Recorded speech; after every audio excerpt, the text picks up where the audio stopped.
what's going on, YouTube? It's Donnie all day. So here we go. I am bringing you a knife that I have held on to for too long, probably over a month, and I haven't brought it to you yet, but today's the day. So this is the Tuff Gear Red Wolf. This is designed by Vic Lynn, and when I first put it in my hand, I was like, "Oh, Vic, what are you doing?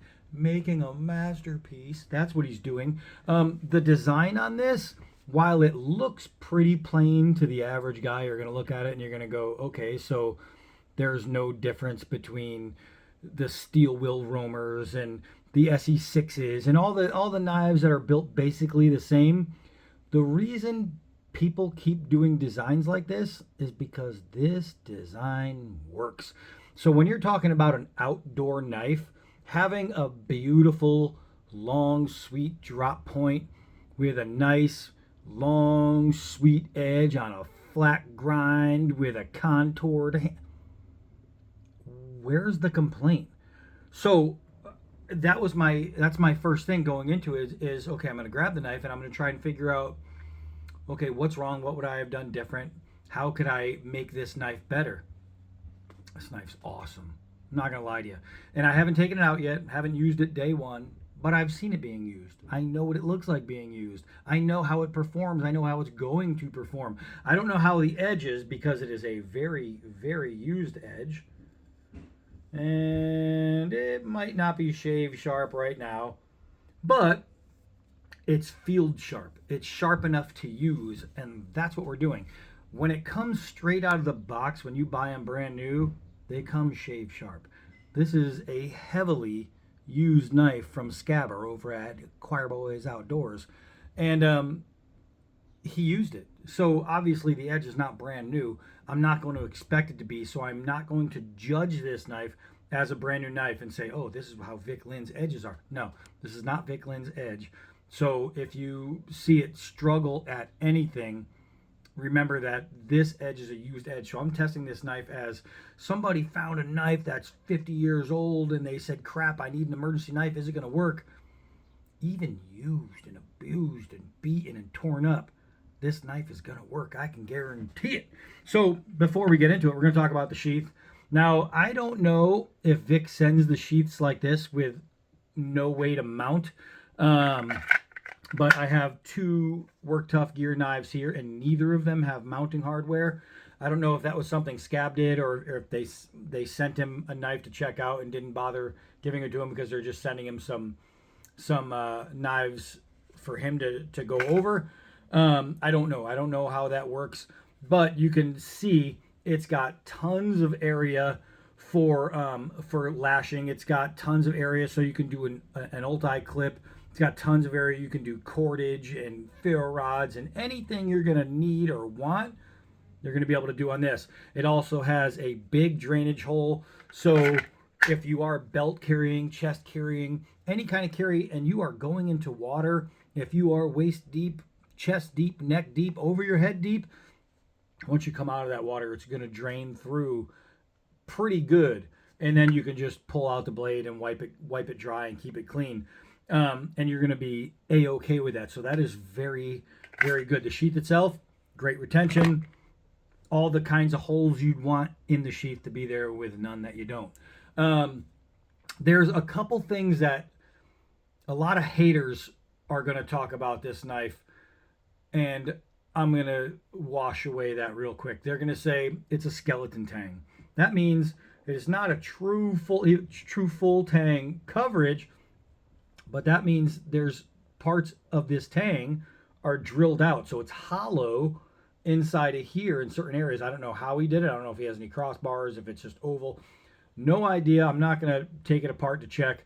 But it is a skeleton tang. And a lot of people will say, oh, skeleton tangs, man, that means it's weaker. That means it's this. That means it's that.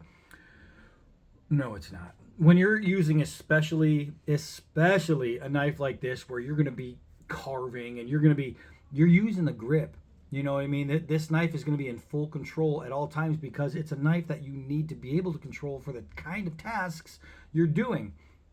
The fact that it's skeleton tang will not affect anything. The only thing it will change is balance. And what it's doing is it's changing balance for the better.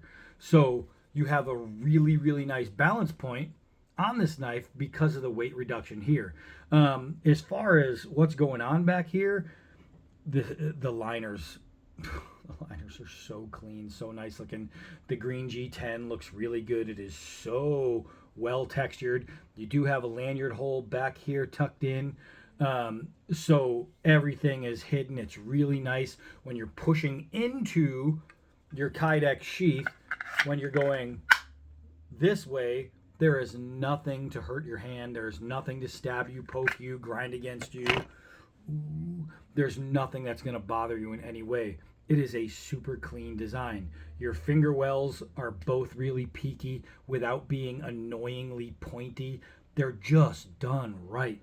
So many people fail at these little tiny design aspects, and it drives me crazy. Vic Lin did not fail. You'll notice that there is cutouts on both sides, so you can be left or right-handed, ambidextrous use. That means I can take my thumb, put it here, and I can do some pull work. I can go this way, and I can do a half grip, and I can monkey fist it. I can go in a side grip, and my middle finger will rest right there on that little indenture, and I can pull. Just all kinds of really, really nice touches on this knife that he launched on, and it's really good. So aside from that, it's Taiwanese. These guys are made in Taiwan. Work Tuff Gear is made in Taiwan. People who don't know that and then find out are like, oh, I was going to get one, but it's made in Taiwan. You were going to get one because you saw that they work, that they're strong, that they hold an edge, that their heat treat is great. You saw all this stuff that made you go, oh, hell yeah. And then you went, oh, made in Taiwan, that's cheap. Why wasn't it cheap before you found out it was made in Taiwan? That's something I'll never get. I will never understand. Somebody goes, oh, made in China, that's garbage. But you used it, and before you found out it was made in China, you loved it. I don't know. It's not like the Chinese have been having wars with bladed weapons for thousands of years. They might know a little something. Okay, yeah, so it's from Asia, and some people don't like that. It doesn't matter. It doesn't matter. A good knife is a good knife no matter where it's from. So, good knife. Overall length, 10.15 inches. Blade length, 5 inches. Cutting edge, 5 inches. Blade thickness, 0.149 inches. Oh, it is a saber grind, not a flat. So, it is a saber. Blade shape, drop point. Blade steel, it is the Nippon SK85 with a 56-58 Rockwell. A lot of people think that's soft for a Rockwell, but when you're talking about hardcore survival knife, you don't want them brittle. So having something that's not a 62 Rockwell is going to benefit you in the long run. The blade finish is a dark wash, going to help from corrosion, with corrosion resistance. The G10 is 3D Machine G10, and it does have a Kydex sheet that we went over. Let's take it outside. All right, we got some beautiful sunshine out here today. So let's get a good look at this thing. Now again, it is a very used knife, so when you look at that blade and you think, well, that's not pretty, that's because it's used. All right, it doesn't have to be. It's rugged, it's mean, it's nasty, it's good. So I don't know, I like it in hand. It's got a better turn in the hand with a better POB than something like the K-Bar. It's got, I mean, the K-Bar is superior hunting knife, so nothing can beat it as far as that's concerned. But as far as like getting around, this is a survival knife, but it's more of a fighting knife than fighting knives are supposed to be as far as weight. I think he did a really, really good job on the balance. Let's do a couple 4-foot gravity drops and see how that tip goes. All right, not too shabby right there. One more. Woo, that felt dead straight. That's not so bad. Let's give it a couple hard downwards. Boom. Solid. Solid. Boom. Came off the edge. That's the D-bad. All right, you can see that. That is really, really nice. It has a good bite in. You got a really nice thick square spine. So those 90-degree guys who need that square spine for striking ferro rods, you are good. You don't have to rely on the ricasso on the edge. You can come right up here and get positive strikes all day, any day. I do not know if it's going to push cut because it is a used edge, but we're going to try. Okay. Whew!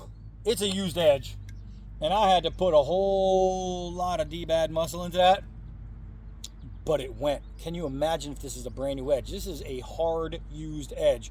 And I was able to go through on a push cut with no saw action. That's actually saying something. I don't know how it's going to do shaving leather because of the used edge. But we're going to find out real quick. Let's see. All right.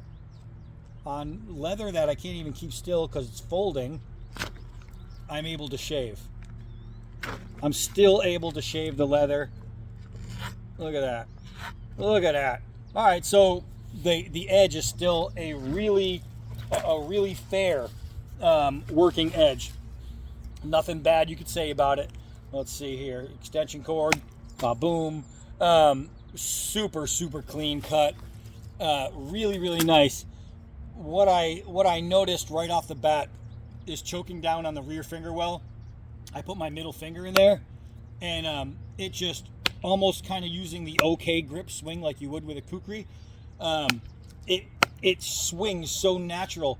It has more power than you would guess the knife would have on your downward swing, and I really enjoyed that. That was a nice feel to it.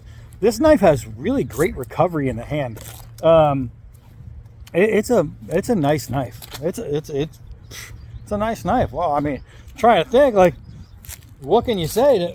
This is a used knife that is going to do everything you want your brand new knife to do. You know what I mean? So let's see here.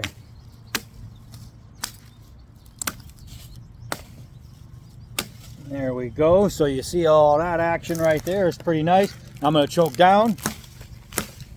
Look at that. That is eaten right through. Sappy, wet. I mean, you can see how wet it is. It's just nasty wood as far as messing up a knife's edge with muck. So it gets it really sappy, really dirty kind of. And let's see here. The edge geometry is going to help you in any survival woods type situation that you can think of, because it's just done right. I mean, even with all these little fibers on there, that's stuff that's going around the edge, which means the edge is now hindered, right? Well, here we go. Here we go. Without cleaning off the edge, can we make some really nice fine pulls? Absolutely. I mean, absolutely. The thing is just going to work because it's done right. It's weighted right. It's shaped right. It's heat treated right. Everything they did right.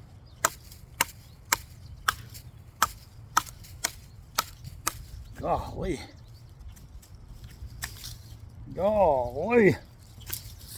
This thing is a really controllable knife.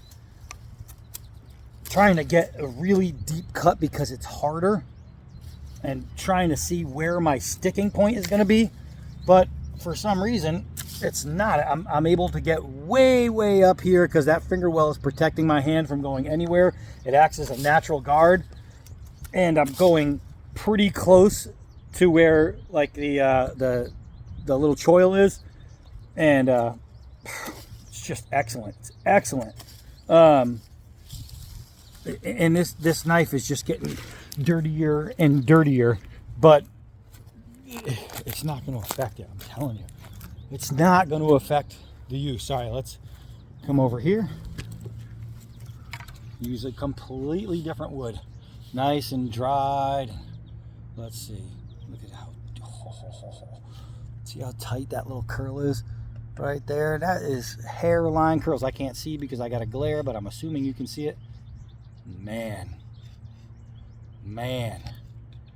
Look at this nice little pinch grip. If I go all the way to a side grip, I can control that blade angle.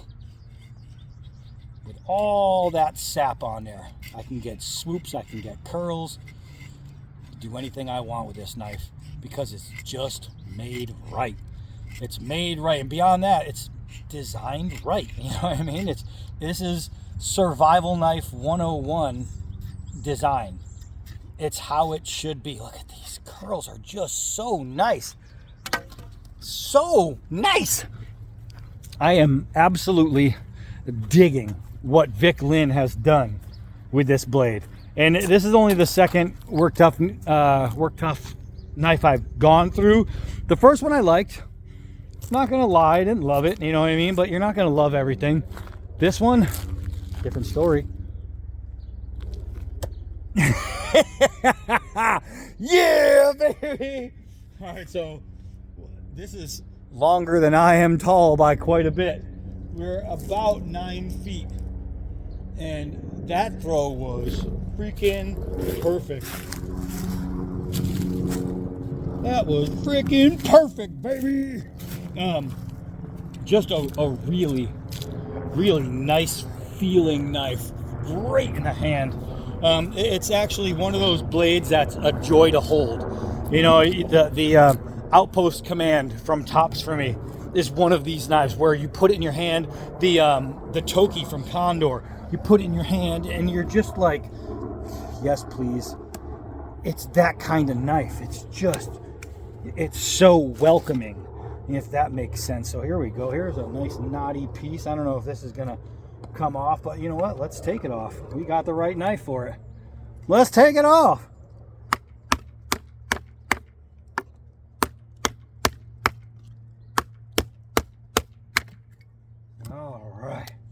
All right, now let's go through all these knots. Did you hear that? Did you hear the little blade crack? Me neither, because the knife is strong, baby. It's strong, baby. All right, let's see. We can go right in between these. Yeah. Man, I hit the snot out of that. That's what we just went through. That's nice. That's nice. That's some hardcore stuff right there.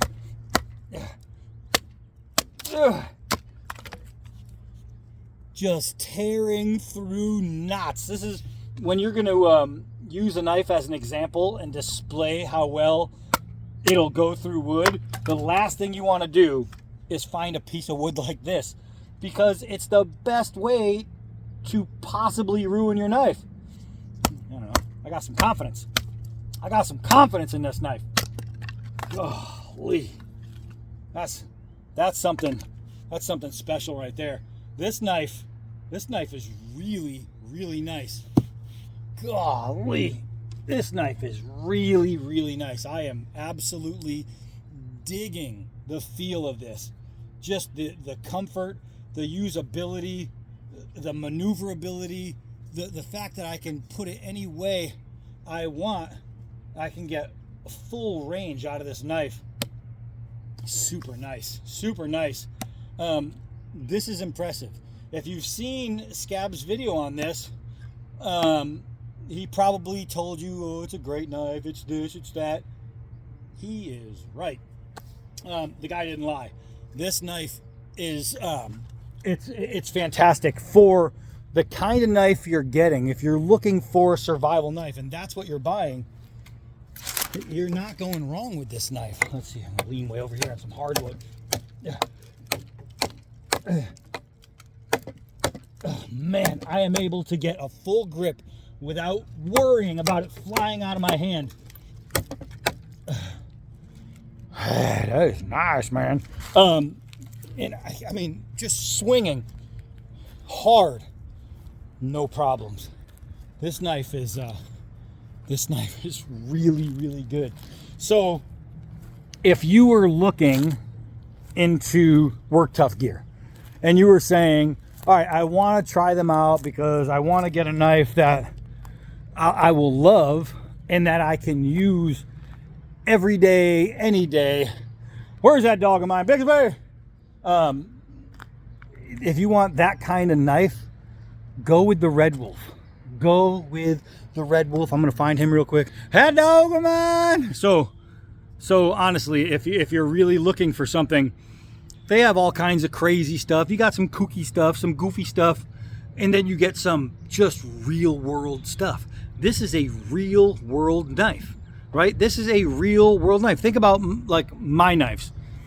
I have a design, my Arkansas toothpick. It's like a sword. It's not something that most people are going to carry to the mall, right? And you're not going to be carrying it every single day, because if you carried my Arkansas toothpick every day, which you can, some places you can. I know in Arizona, I'll carry it to Tombstone just for fun, but that's what it's going to be. It's carrying it for fun because you got this big old sword on you.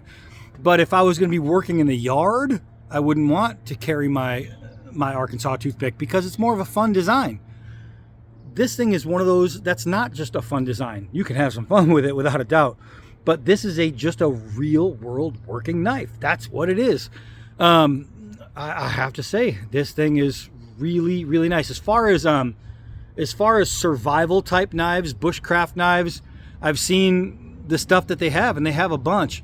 This one, of all I've seen, is the one that caught my eye the most. As far as like, this would be the most impressive in a real world camp situation. Out of all of those, Vic Lynn nailed this knife. I mean, just nailed it. Great design, great execution. Just a really, really nice piece. So that's the Red Wolf from Work Tuff Gear. I got to send it back to Scabber now. Hi, I'm Donnie all day. Till next knife.